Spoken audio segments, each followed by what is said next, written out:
Bonjour chers téléspectateurs, bonne tarde, bon dia, ça dépend de l'heure que vous me suivez. Je dis merci à vous tous. C'est toujours votre journaliste Palmira Moba, autrement dit la grondeuse. Là je dis merci à mon boss de boss Patili Bondas. Je dis merci à Guinzambe. Je dis merci à maman Sandrine. Je dis merci à tout le monde. Abonnez-vous sur notre chaîne YouTube Angie 4 Cadence TV. Nous sommes là, sur le terrain, quand il y a répétition, il y a maître Dangui. Alors ça, la répétition, il y a sur le terrain. Tout le monde a comment répétition, comment ça se passe. Tout le monde a un mouvement, ma camion c'est le kakanakati, il y a répétition. Là, nous allons rentrer. Pour tout le monde, on a avec notre réalisateur, caméraman HD Patrick Tokota pour que bon monde a comment répétition il y a maître Dangui et Zoleka.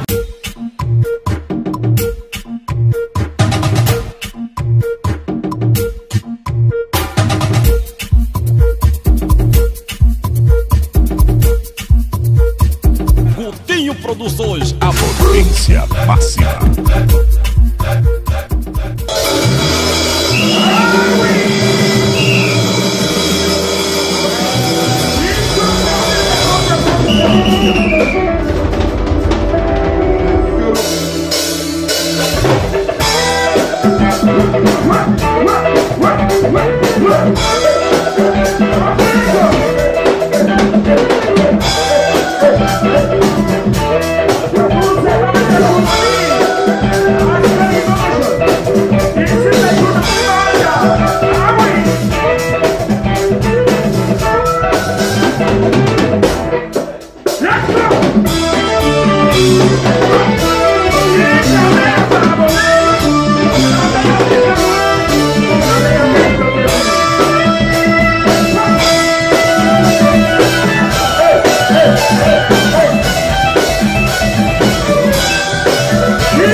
Chers téléspectateurs, maintenant nous sommes de retour. Merci na HD image pour na image qui toko utiko laksabiso. Maintenant je suis avec Maître Dangui à Sabiso. Comment journée ya samedi koleka.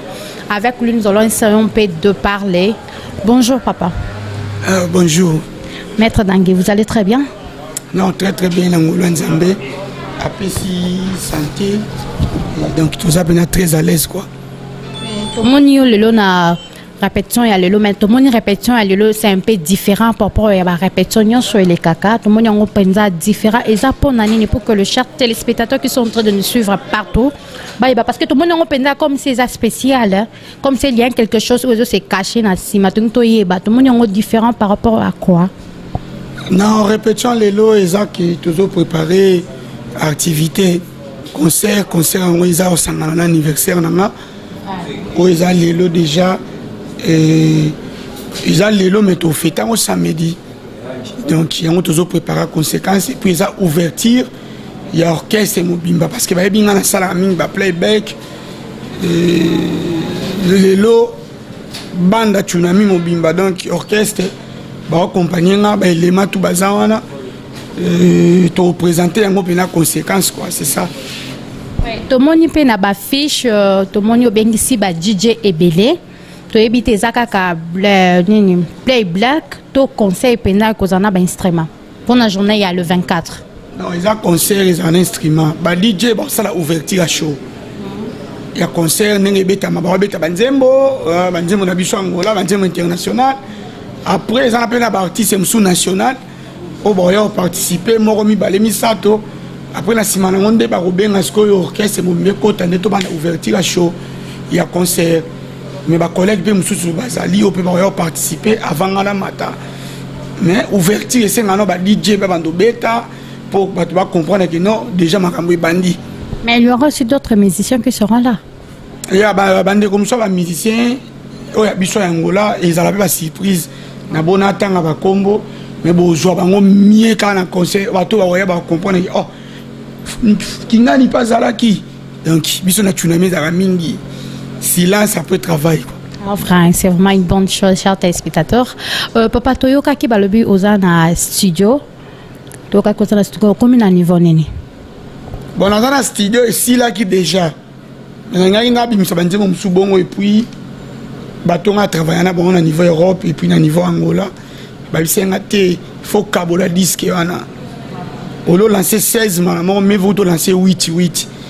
Donc il nous a obligé banze momsuna bombango pour ceux qui n'a bimisa album après 8 mois na yesu na album mususu pour toujours une année au paiement na l'intérêt à la salle album moro na zela so après 4 ans 5 ans lancé non cette fois-ci on lancer une année deuxième année album mususu et on a zonga qui na bakisi mo ba mungu mike ba danse mususu ya sikeye ba gali nous c'est qui partout ba biloko pele moto lobéate po comme mutu sa ko yi ba pake bina kuna komio dangi donc toujours bomba kaka biso to linami silence.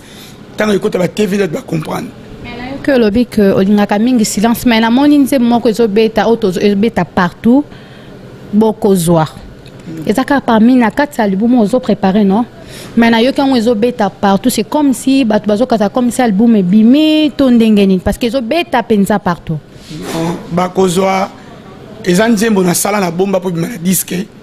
Tant on a voyagé place na sala on a studio bazui ba pirater yango ba tchanga internet. Ndé sali pireke dans le monde et sali pe makamno il fallait ça là ba binyango partout. Tout le monde a même petite sœur na biso Jenny Bofonge na Belgique azwango abinyango tina ba États-Unis na ba Londres quand écoutant na reine ya Angleterre abinyango presque partout en Afrique a sali ba challenge njembo epanzani partout qui peut sali succès nango. Ndé po ezala bongote il fallait accomplir vidéo dans un moment il y a pandémie. Na tchao na TV pour doit comprendre que avant disque ya ezana nzembo moko et les kaka ezo laksake disque monsieur Dangui ezo comme après. Ya un moment to tchaki yango mais ça déjà nzembo ezada na internet et beta dali banda depuis 2018. Donc comme ndenge ba pirate ngo wana est-ce que ezaka kaka mutu mususu azwa ngo pirate to ezala kaka image ya yo moko? Non parce que ça la vidéo officielle. bato bazwi yango donc eza nango bato mosusu toza kaka ba DJ oyo basalaka na studio bagénère de son amoniki yango nasala nzembo mametre dangi mais koumela mpe kopola bato mosusu baza na bapatience te presse moto batiango na internet nde yango mpe nzembo ebete presque partout batrace africa identifie yanga bachaîne ebele monde baobina yango et puis eza ekozala 3e to 4e musique ya Afrique oyo baklasa bavideo nango ebeta na bachaîne ebele ya Afrika donc on a monaki koleka bonté na sala yi vidéo parti musu na Angola na ba pandémie ya corona et puis parti musu na poto ba danseuse ba binaki na ba Rwanda na ba Burundi na Espagne na ba Mali ba Kenya na sangisi ba vidéo to ba danse ba tindaki nde na sali yango to chaka na YouTube et puis na ba chaîne na biso Angola. Maître Dangu, j'ai une question dont je voulais poser. Nayoka ko lobi ke yom to banda musique ya mangala awa na kati mboka na biso Luanda. Mais titi kapa loba payer pe mta banda. Essaye un peu de nous faire comprendre to yeba. Entre binomi balé nani yango abanda musique ya lingala na mboka na biso Angola. Nakacha mboka bakonzi baza combien? Mokonzi za kaka moko. Ko sala interprétation ya nzembo ya mutu. Nako créer loko ya yo. Nani aza plus original. Mutaza original c'est la personne donc oya sali nzembo ya yemoko. Oya sali. Titi kazande ronanga na pesi mbote place aza abeta musique ya sala musique ne bien. Titi kabanda obeta kuduru ya jouer loko moya we ranson ya kala. Ola kuise de poulet na koliango na loso. Eze loka we rebeta ka. Kuise de poulet banzembo ne beta a kuise de poulet zande na biso pia za na Angola akoma vana na Angola. Azue loka we rabeti na Angola. Ngasko dangi na sana originalité na ngai. Batu bayebi nga ko bima na ngai na lobaka lingala na yembaka na lingala. Donc etoza un peu différent ces ali yango moni na lobaki na mukonja samba sala moko donc azande ko ba mukongo lo la ngame makamususu avo tout nango photos à la réaliste abeta la musique lo la nga na sepela na talent na ye mais makambo yo ya likoyemba lingala na ngola ko titika te toza belé ba bebushki ku ya pe ba beta bakuluo azina Congo abeti na Angola babana o moko akoma pasteur mususu akoma maladi bazwake lo moya Bill Clinton na Congo manioko na pondu manioko babeti na Angola eza ba imitation les seules originalité à sala eloko ne ye moko na inspiration na ye kutu elongo Angola na Congo pe ba yibiango Niama Kofi c'est moi. Le lobogi na Congo na Niama Kofi na ngam na bandiango na Angola eketi Congo. Mais bande ko mususu baza ba yemba linga loko langa mais bango bazwa kabilo kwa Congo ba beti na Angola. Donc il y a une différence. Mais baza bande ko nanga ba sala musala na bango bien. To komina tant oyo yeso me bat ne kuluzu. Donc rideau pena héros ya temple le feu katana. Donc place pour comprendre bien que nous boye belé dans hôtel là na palanka face à face à église catholique, université catholique, banque Wambo, so bokotika na avenue wana beaucoup monde pena hôtel là les ana tozawana beaucoup monde ba spectacle danger na équipe mobimba na décevoir bangote parce que na ligne mingi silence parce que soto lobi mingi boloba lobaki mingi non boya ne kotala makinu boyo ba afro to sangisi na ba afrobeat to chepe ba kimboka na kati donc en tout cas bando no travailler na bango ba na mo ba mystique vraiment ngamo na moni penda comment ça s'est passé répétition vraiment kitoko makasi ba mystique on to ba to ko sarate boloba kaka vérité wa moi c'est kitoko est-ce que na kosi to ko sarate donc to ko sarate na souhaiter ka batutu na saluer batutu oyo ba tindelinga pe ba bon message neto lo ba na portugais ba feliz anniversario pour un anniversaire nanga ezali lelo mais to célébrer ngo samedi na show wana donc show to kati to kaboli gâteau d'anniversaire champagne lo esengwe ko zala wana nje na lola donc na pesa mbote pour na banda tsunami mobimba sexy Yannick Mbonda Cédric Sebaré joue de makambo na piano et puis na Fidi Bass na ye moko wata mutasala kila mugloso azaka na ngola mutasala kila mugloso akota pa na ngabi papa mba kufi mais responsabilité na ngeza pa na yo meshe dangi nabite sala wana baze bele balato la chuga na moni pe le grand manager ya mboka oyo close boss close boss close azawana azotala donc il sait que makambo ezali ginzambe o meki ozwi visa faut ba ko la ke na famille ozo visa te mais so aucune chance ginzambe mbala moko ba spectacle les belé ba cri ya sika pezali ya danse sika pour pesa biso confiance et puis na pesi HD mbote yo moko pesu moi siki toko. Là je dis directement agence kaka moko o epesa ka ba visa facilement ya monde entier agence moko ya ginzambe.